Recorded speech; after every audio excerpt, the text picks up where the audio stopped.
Menghadapi proses pencoblosan pilkada serentak di 7 kabupaten wilayah Sumatera Selatan, Polda Sumsel saat ini telah memetakan sejumlah tempat pemungutan suara TPS yang akan menjadi tempat proses pencoblosan pada pemilihan kepala daerah serentak 9 Desember mendatang. Dijelaskan oleh Kabid Humas Polda Sumsel, pihaknya telah memetakan 3 kondisi TPS yang akan menjadi tempat proses pencoblosan nantinya, yaitu terdiri dari aman, rawan, dan sangat rawan.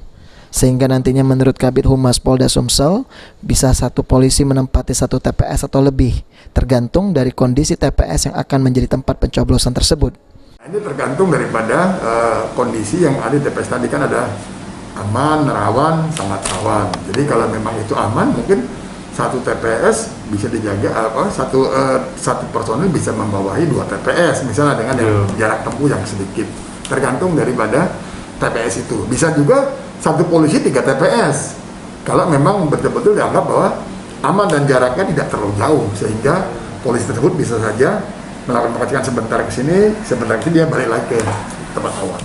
Dalam Pilkada serentak 9 Desember mendatang, Polda Sumsel menyiapkan kurang lebih 13.000 personilnya, yang terdiri dari 5.000 personil Polda Sumsel serta 7.000 personil dari masing-masing Polres penyelenggara pilkada. Nantinya para personil tersebut akan menempati TPS pada H-1 menjelang berlangsungnya pencoblosan dan langsung berkoordinasi dengan petugas KPPS.